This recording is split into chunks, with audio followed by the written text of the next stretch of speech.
आपण पाहताय महाराष्ट्र खबर न्यूज। या बातमीचे प्रायोजक आहेत श्री गणेश ज्वेलर्स अँड सराफ हडपसर पुणे। आरवाच्या शिवीगाळ करून पोलिसांना कसपटा समान लेखणाऱ्या कुणाल बाकलीवाल याच्या पोलिसांनी रविवारी मुसक्या आवळल्या। सायंकाळी 4 वाजता त्याला घरातून अटक केली। शिवाय ज्या गाडीमध्ये बसून मुजोरी केली ती डिफेंडर कार्यही जप्त केली आहे।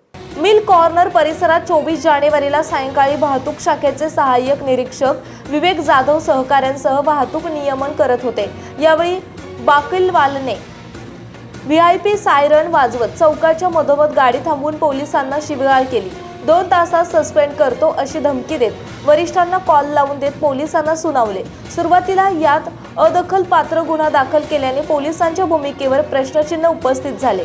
पोलीस आयुक्त प्रवीण पवार, उपायुक्त नितीन बगाटे यांनी रविवारी यात दखलपात्र गुन्हा दाखल करून अटकेचे आदेश दिले। बाकलीवालच्या पोलिसांसोबतच्या उद्दामपणाचा पोलिसांनी रेकॉर्ड केलेला 2 मिनिटे 33 सेकंदाचा व्हिडिओ रविवारी राज्यभरात व्हायरल झाला। सोशल मीडियावरही नागरिकांच्या संतप्त प्रतिक्रिया उमटल्या। आदेश प्राप्त होताच पोलिसांनी बीड बायपासवरील घरातून त्याच्या मुसक्या आवळून क्रांती चौक ठाण्याच्या कोठडीत टाकले। उपायुक्त बगाटे यांच्या समोर हजर केल्यावर त्याने उद्दामपणाचा हात जोडून माफी मागितली। त्याच्याकडील गाडी MH20GK 1819 ही भावेन अमीनच्या नावावर आहे। बाकलीवालला सोमवारी दुपारी न्यायालयामध्ये हजर केले। लंगडत न्यायालयामध्ये आलेला बाकलीवाल मान खाली घालून उभा होता। ॲडव्होकेट आमेर काझी यांनी सरकारी पक्षाच्या वतीने बाजू मांडली। ॲडव्होकेट गोपाळ पांडे यांनी बाकलीवालच्या वतीने बाजू मांडली।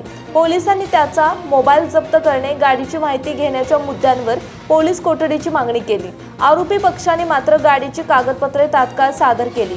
शिवाय मोबाईल पोलिसांना सुपूर्द करण्याचे आश्वासन दिले। दोन्ही पक्षांची बाजू ऐकल्यानंतर न्यायालयाने 25,000 रुपयांच्या जात मुचलक्यावर त्याचा जामीन मंजूर केला। आपण पाहताय महाराष्ट्र खबर न्यूज। या बातमीचे प्रायोजक आहेत Shri Ganesh jewellers and Saraf Hadapsar Pune.